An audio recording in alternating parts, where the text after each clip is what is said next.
Capítulo 18.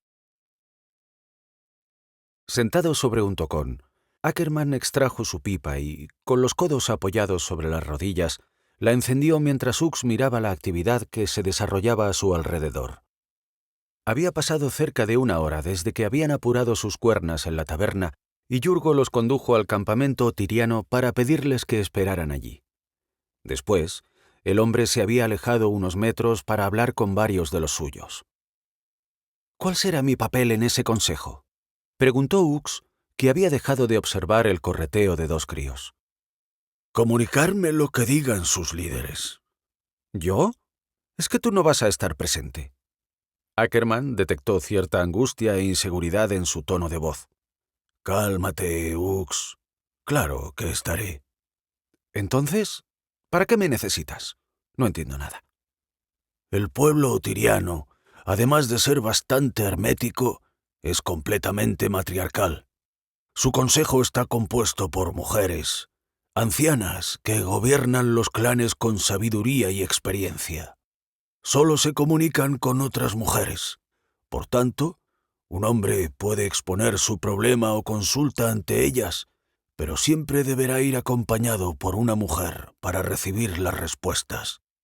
Esta portavoz deberá ser aportada por el solicitante, y es por ello que estás aquí. Se consideraría toda una herejía tratar de hacerlo de otra forma. Es otra de las razones por las que la sociedad no los acepta por completo. Aquí son ellas las que mandan.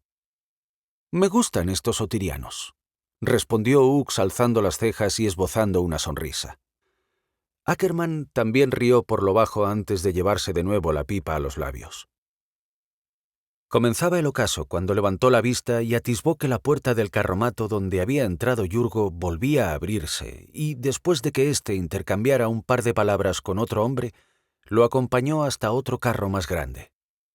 Su amigo esperó pacientemente a los pies de unos improvisados escalones, mientras un compañero llamaba para ser recibido por 2 hermosas mujeres de piel delicadamente tostada, ojos claros y largos cabellos negros. Iban vestidas con telas muy coloridas y adornadas con multitud de abalorios.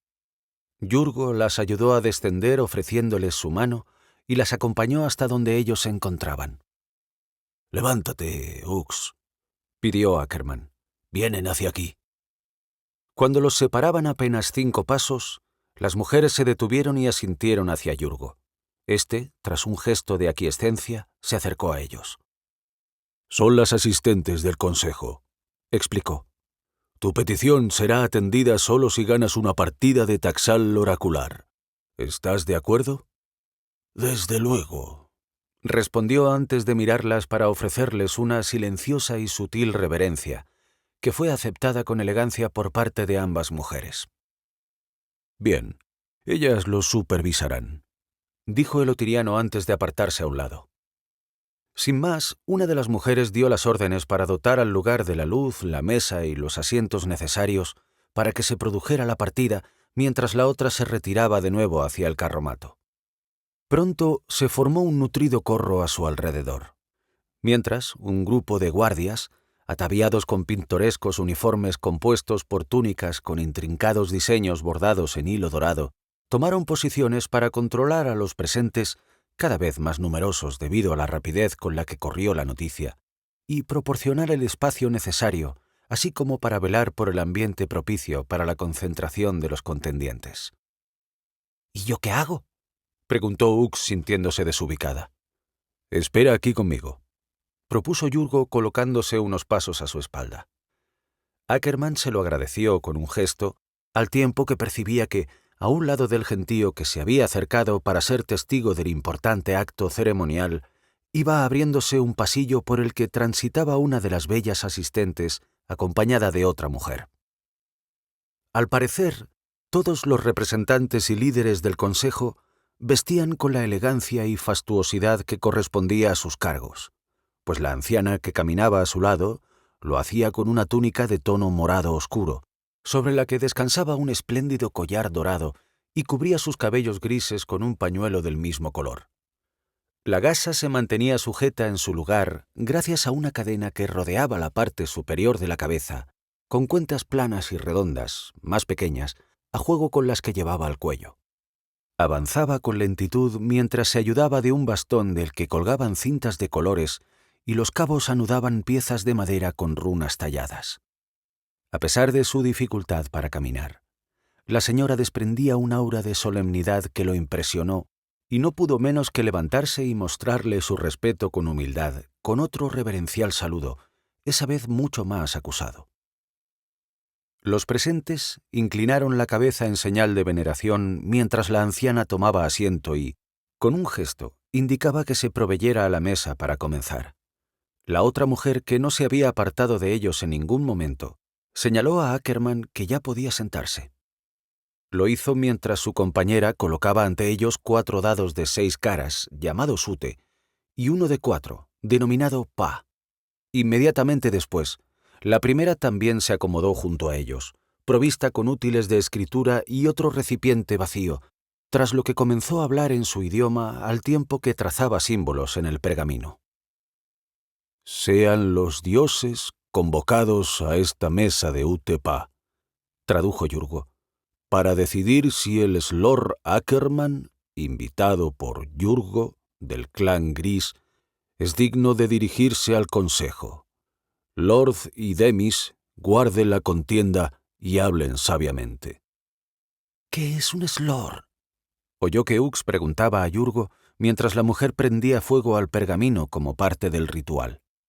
«Vosotros, los foráneos a nuestra cultura», le explicó. Ackerman tomó los 4 dados de 6 caras. Como hombre, Slor, y el más joven de los jugadores, le correspondía a él abrir la partida, ser el Ute-Al. La anciana, la Pa-Al, tiraría después el dado único por 4 veces, tras lo cual se invertirían los papeles. A medida que las rondas se sucedieron, pudo comprobar que la anciana era una jugadora paciente y rigurosa. No arriesgaba más de lo necesario, pero tampoco perdonaba ningún pequeño fallo. Tras varios turnos más, Ackerman echó un vistazo a las alubias blancas y negras empleadas para contabilizar los puntos y tener una idea de su situación, antes de tirar los dados dispuesto a dar un giro drástico al transcurrir de los acontecimientos. 3 de ellos mostraron casi al instante el Tanda, la muerte, mientras el cuarto giraba a velocidad vertiginosa. Cerró los ojos y apretó los dientes. Si ese también se detenía con el mismo símbolo, quedaría directa e invariablemente eliminado. Todo terminaría ahí. La partida y cualquier opción a exponer su caso frente a la comunidad otiriana. Oyó los murmullos de los presentes y abrió los párpados temiéndose lo peor. Sin embargo, alguno de aquellos antiguos dioses debió apiadarse de él, pues el dado se paró con un gran símbolo de Lord en la cara superior. Pero el alivio duró poco, pues el de la anciana arrojó el mismo resultado, con lo que se cobró 5 hermosas legumbres blancas. Ackerman elevó la mirada y, de un rápido vistazo, comprobó que todo aquel que estaba presente permanecía atento a la partida. Incluso los guardias, apostados delante del grueso del público, tenían la mirada fija en él. Se encontraba frente al último turno y todo apuntaba a que el final no sería favorable para él. Le tocaba a la anciana jugar como Ute-Al, y sin dedicarle siquiera una mirada de consuelo, tomó los 4 dados y los lanzó sobre la mesa sin más ceremonias. Todos ellos cayeron con símbolos completamente distintos ante su propio asombro. «Ánimo, amigo mío, no todo está perdido», oyó a Yurgo tras él. Ak tomó el dado de 4 caras y con más determinación que esperanzas lo dejó caer. Ya no le quedaban alubias negras, por lo que la única forma de superar el resultado de la anciana era sacar un símbolo completamente distinto en cada una de las 4 tiradas consecutivas de Pa, algo casi imposible. Cuando en la segunda tirada comprobó que de momento lo conseguía, sintió renacer en él algo parecido al ánimo que había ido perdiendo durante los largos minutos de la partida completa. El tercer tiro también arrojó un símbolo diferente, y supo que incluso los niños contenían la respiración mientras tomaba el tetraedro por última vez. Apretó los dedos en torno a la pieza piramidal, como si con ese gesto pudiese imprimir todos sus anhelos y la necesidad de conseguir lo que había ido a buscar, y tras lanzarla, clavó la mirada en el bailoteo que realizó al chocar con la superficie de madera pulida. Por un momento pareció que el propio dado dudaba a la hora de elegir el símbolo que ofrecería, hasta que, cuando por fin cayó, procuró como desenlace el de Demis, el único que aún no había salido. Todo el campamento estalló en vítores y felicitaciones, celebrando la increíble hazaña del Slor, y él dio rienda suelta a su alegría estrechando a Ux, que se había lanzado a sus brazos, y tomando la mano de un sonriente Yurgo. «Esta partida se recordará durante lustros, amigo mío», dijo Yurgo mientras le palmeaba la espalda tras dejar a Ux en el suelo. «Ha sido épico». ¿Crees que el consejo me escuchará? No me cabe ninguna duda. No hacerlo iría en contra de los dioses. Han hablado alto y claro a través de tus dados. Catherine Arden volvió a llenar la copa de Lihan. Los tres, su viejo amigo junto con otro chico y una chica, habían llegado bien entrada la mañana, heridos y agotados. Aseguraron haber encontrado lobos monstruosos en el camino y se lamentaron por haber tenido que abandonar a Enelin con una herida prácticamente mortal en el costado. Después de enviar a Floyd, uno de sus criados de confianza, a la cabaña de Ackerman para que buscara a la Cantia, Catherine se negó a dar por sentado que hubiera fallecido. Se reunieron en el salón. Roy y Aine cayeron bajo la influencia del poderoso sueño unas horas más tarde, con los brazos cruzados sobre la mesa y el rostro apoyado sobre ellos. La modorra los encontró justo cuando terminaron de llenar el estómago y la muchacha le hubo relatado cuanto le había sucedido. «No puedo ni imaginar por lo que habéis pasado», comentó Catherine afectada mientras Lihan atacaba el queso y el pan. «Habéis sido muy valientes». Al oír aquella palabra no pudo dejar de notar que los ojos de su amigo volaban hasta posarse un instante sobre el dormido pelirrojo. «Aún no me has contado qué te pasa», añadió entonces. «No es nada», dijo regresando su atención a las viandas que aún quedaban sobre la mesa. «Vamos, Lihan. Te conozco demasiado bien como para tragarme eso. He visto cómo los miras a ambos. A ella, como si fuera la respuesta a todos tus problemas. Y a él, como si quisieras estrangularlo con tus propias manos. Nunca has sido muy hábil a la hora de esconder tus emociones conmigo. Te has enamorado, ¿verdad?», preguntó cogiéndole una mano. Lihan procuraba disfrazar sus sentimientos ante todo el mundo. Y aunque al principio, siendo un niño, lo intentó también con ella, enseguida se dio cuenta de que jamás lo conseguiría. «Completamente», confesó abatido a la vez que apartaba los alimentos a un lado. «Y desde hace tiempo. Solo que, de algún modo, no me he dado cuenta de ello hasta que casi la pierdo. Suele ocurrir que no valoramos lo que tenemos hasta que llega ese momento», acordó ella con una cariñosa sonrisa. «Entonces, entiendo que no se lo has dicho». Negando con la cabeza, Lihan confirmó sus sospechas.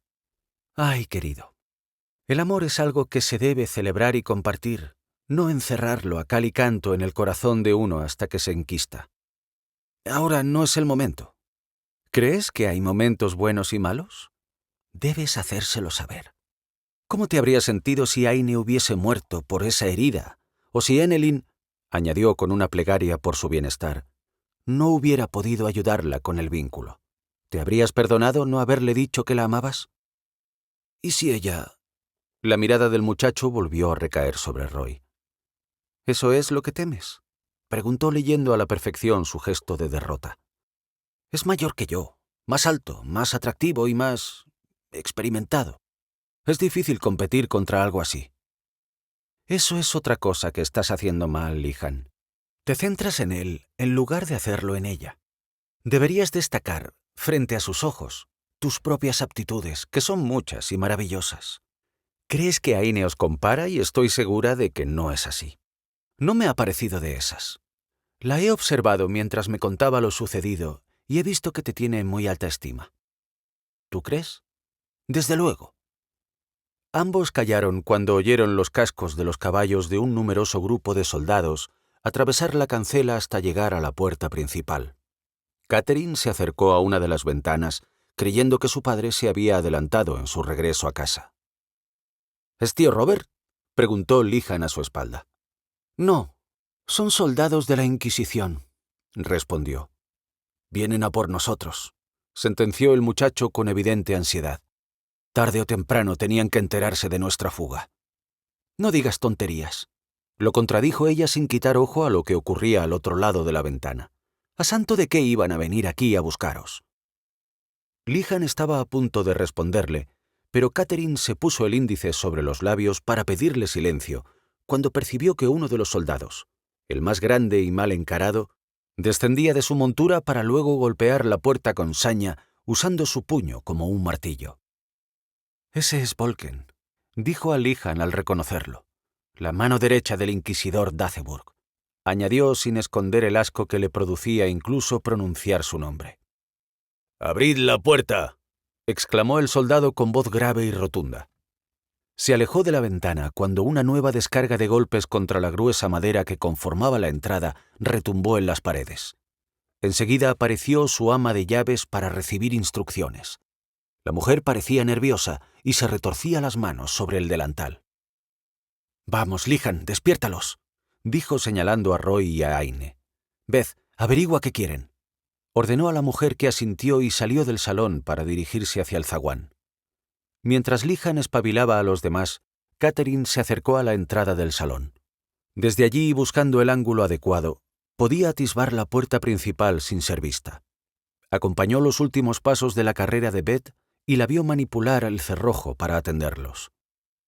—Venimos con la orden de llevarnos a Lady Catherine Arden —oyó de nuevo a Volken tras la pregunta de rigor del ama de llaves.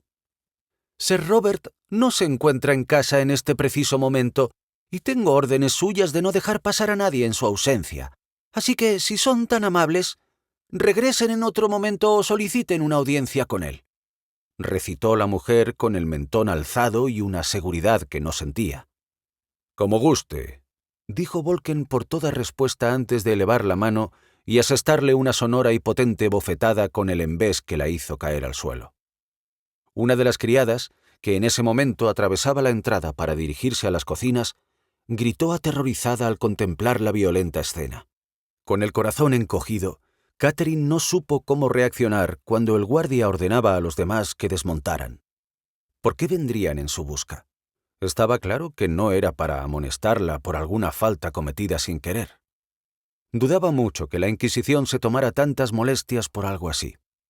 De todos era muy conocida la adversión que el mismísimo nombre de Datheburg provocaba en todos los caballeros de la Orden de la Mira, pero ¿qué tenía ella que ver con eso? El resto de los sirvientes de la casa comenzó a asomarse desde distintos puntos. —Por orden del rey, vengo a llevarme a Catherine Arden. Todo aquel que intente impedirlo será ejecutado por oponerse al dictamen real.